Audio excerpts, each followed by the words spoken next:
हवा आजूबाजूला आहे का नाही आहे ना. कशावरून आहे? ती आहे म्हणूनच आपण आहे.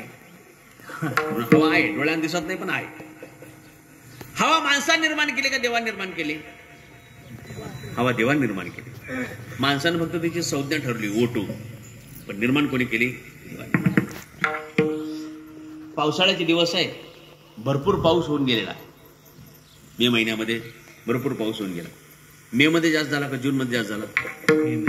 मे मध्ये जास्त झाला. का बरं? आपल्या सगळ्यांची पुण्याच तशी आहे. मे मध्ये भरपूर पाऊस होऊन गेला. 100 TMCचं धरण भरून गेलंय.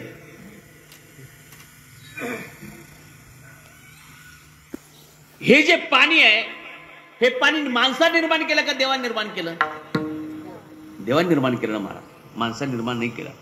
माणसाला त्याची संज्ञा ठरवता आली H2O, पण निर्माण नाही मात्र करता येत. आता ऐका, पाणी आणि हवा देवाने निर्माण केलंय, पण किंमत मात्र माणसानं ठरवली. पाणी देवाने निर्माण केलंय, हवा देवाने निर्माण केली, किंमत माणसानं ठरवली. म्हणजे माणसाने निर्माण केलेल्या वस्तूची किंमत माणसाने ठरवली, काही विशेष नाही.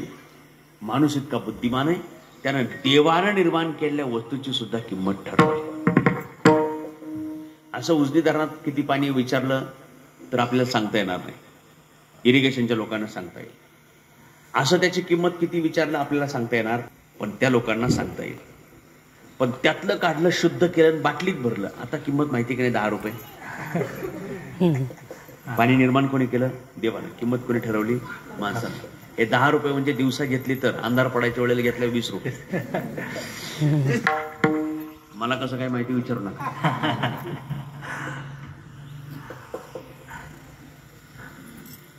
हवा देवाने निर्माण केली, शुद्ध केली, ऑक्सिजनच्या टाकीत भरली, मल्टी स्पेशालिटी हॉस्पिटलच्या ICUत नेऊन मग आपल्या नाकाला लावली.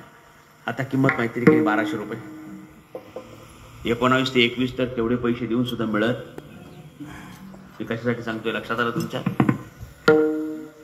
ज्या माणसाला देवानं निर्माण केलेल्या वस्तूची किंमत ठरवता येते, त्याच माणसाला त्याच्या स्वतःच्या शरीराची किंमत ठरवता येत नाही. म्हणजे जसं शरीर देवदुर्लभ आहे, तसं ते अत्यंत किमती आहे. बुद्धिमान माणसाला किंमत ठरवता येत नाही, आणि श्रीमंताला त्याची किंमत चुकवता सुद्धा येत नाही.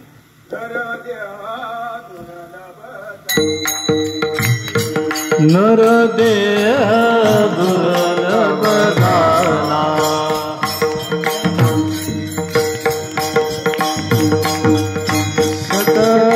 सतवर्षाचे